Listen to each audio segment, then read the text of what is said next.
really want to do things beyond, there are some things that can be measured, that things cannot be measured. And that's when I think if there's a common brief, I hardly see an advertiser, unless it's a big deal happening, where the advertiser then wants to be sitting there to let you know that I made the decision in giving the deal. But majority of the deals, I hardly see a common brief going to the media owner, the media agency, and the creative agency. Very rarely it happens. I hardly see where a media owner is involved in saying, okay, let us do this. We have done recently, we did it with Thumbs Up on Khatron Ka Khiladi. It worked beautifully. The client is happy, we are happy, the creative agency is happy.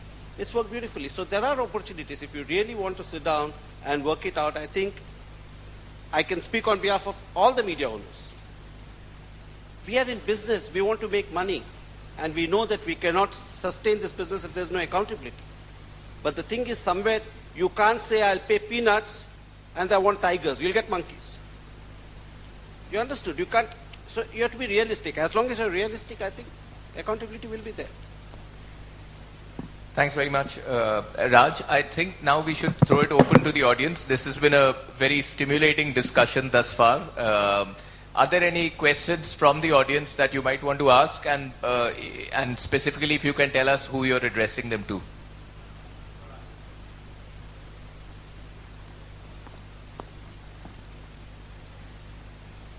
Could you give it on?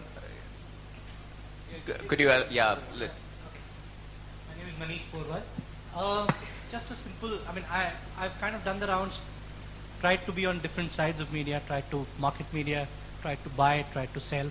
I don't know how much of a success I was, but all I know is that it's strange that with all the information, all the wisdom behind the science, I think Vikram just touched upon it, but this whole thing of 20 years we've talked of how we should have more accountability, measurement, trying to get all things in one place. Where does single source data go?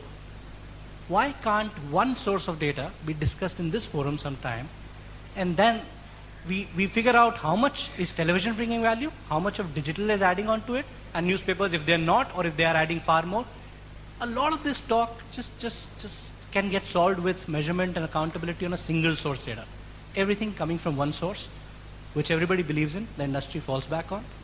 I think then out of home will grow, television will continue growing, and digital will find, and yes, Sugata will find more money to invest in media rather than probably creating other stuff on raw material. Probably. I'll take that.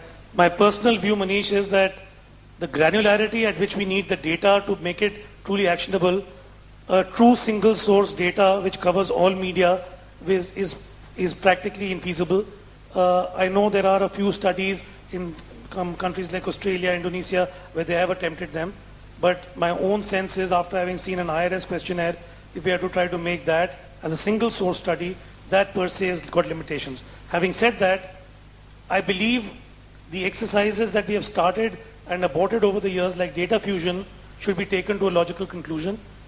Currently, I'll tell you this, what we are doing in Group M, and we've in fact done this entire, we are doing probabilistic models and very simple probabilistic models. So if we say that if there's 80% awareness and 80% distribution, we assume there'll be 64% who are both aware and have the product available. So, if you take simple probabilistic at different levels, that is how we have done in our own agencies, integrated media model, which says that what is the combination reach of TV, print, radio, outdoor, multiplex, and so on and so forth. We've done an exercise like that. So I believe it is possible, even if though you don't come out with a single source research. But I think that's increasingly the need of the hour. Thanks, Vikram. Yeah. This is a question for Raj. The agency side of the business, whether be it media or whether be it creative or digital, any one of them, okay, definitely links a significant part, okay, of their compensation, whether it be expressed in human cost or whether it be expressed in percentage of media, to achievability of results on behalf of the client. It is still very rare, very, very rare, that a media owner comes up and says, I will charge you X if this is delivered, and I will charge you Y if this is delivered. Let me tell you, it's the same thing for me. If I have to retain my job, I have to address my P&L, right? And it's true for media owners. The costs are going up. If you see media inflation, it has actually, costs have gone down for a period of time. An actor who charged 30 lakhs a year back today charges 1 crore per day. That's reality. Okay. So the costs are going up. So it's not that the media owner is coming and saying, I want this because he feels happy about it. He's pricing it based on what he has to achieve at the end of the year. No, the issue is not about the pricing. Nobody is questioning the methodology or the logic of the pricing. What one's talking about is the aspect of accountability.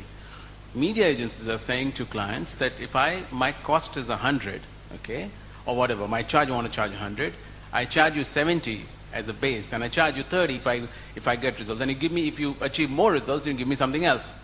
But media owners, you are not saying, despite having that cost, you are not saying that I'll charge you X. Now, if you deliver the results, if you don't deliver the results, pay me 0.8x. If I deliver the results, pay me 1x. And if I deliver too much, pay me 1.2x.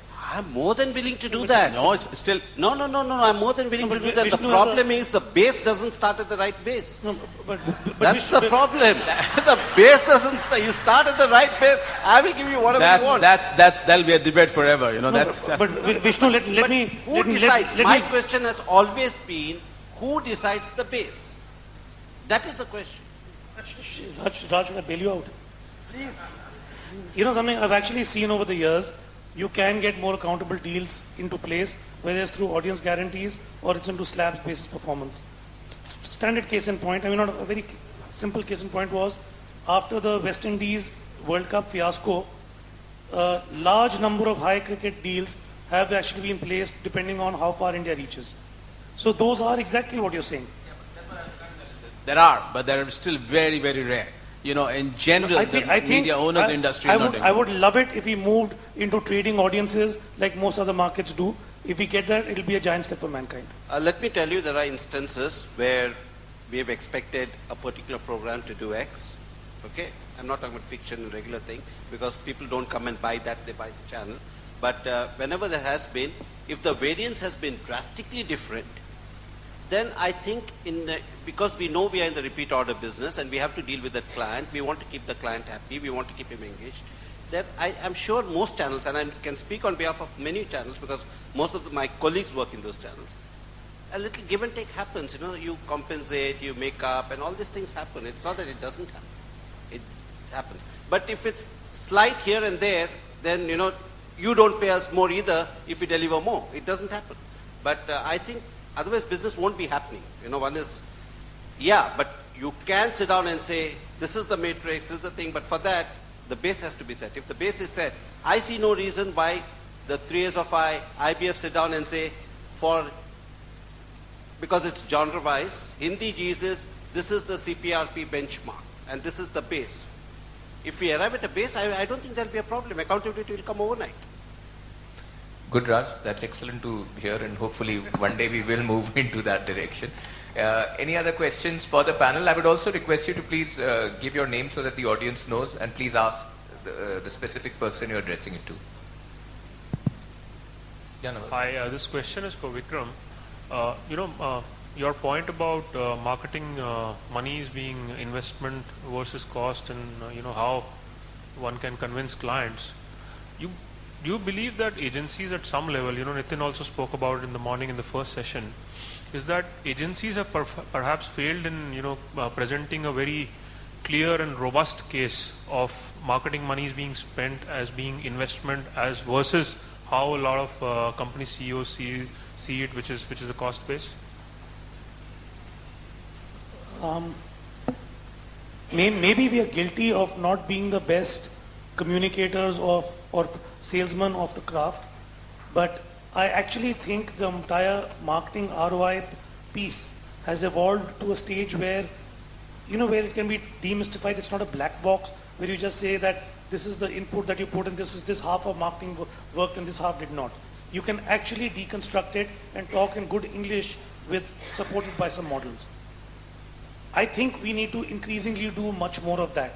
That is at its most arcane sense a marketing ROI.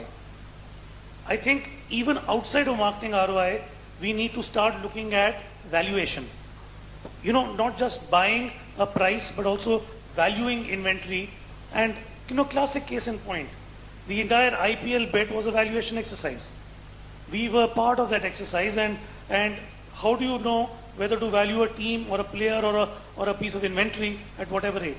I think the skills that went into that and the entire gratification that we got out of that was much more than beating down somebody for a 5% inventory or price or something like that.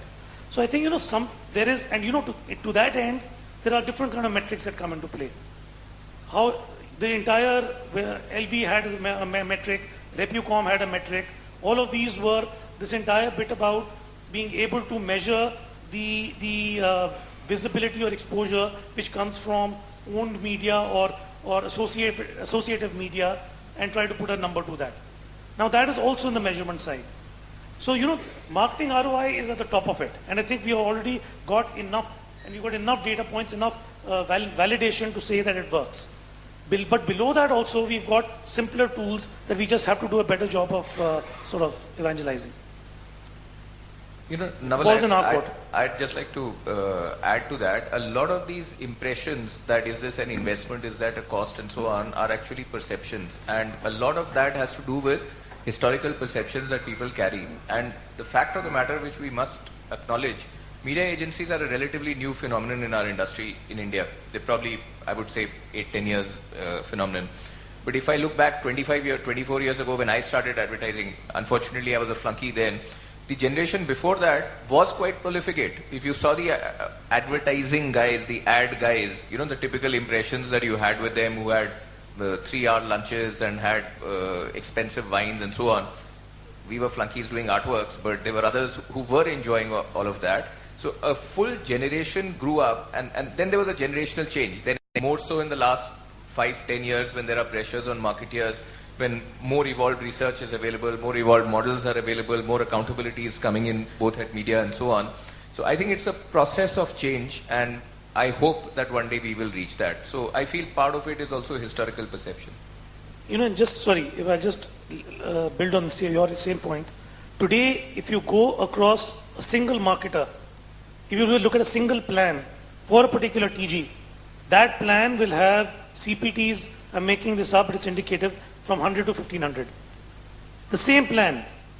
So somewhere in their sense, so if for example they're taking a spot on, say, NDTV 24/7, the CPTs will be higher there. And that's fine, and they see the value in that. As compared to but there are certain advantages and trade-offs that they're getting because of doing that. Now, today people are doing it intuitively and feeling okay about it. It's for us to sort of decode that, either using metrics or either using English, and actually saying that this valuation makes sense. How did we sell it to Havels, that cricket thing? Somewhere we use a combination of math and logic. So I think analytics plus good common sense, logic, and using your judgment, I think that's what's going to make it. Thanks, Vikram. I can see that Noor has walked into the room, so it basically means that I have time for just one more question, and the clock reminds me that as well. May I take that, please? Sorry, I can't. Yes, please. I can't see Mr. Gupta, but I'm going to address this question to him. Does he believe that there should be a direct relation between, he spoke of a mature marketer, the relation of a mature marketer to the need for measurement? Should there be a direct relation to that, or an inverse relation? Is there a belief that the more, and I'm not trying to sort of hit out, but I'm trying to understand that if you worked on a brand long enough and you believe that it's intuitive, that you understand the brand and dynamics of what works and doesn't work,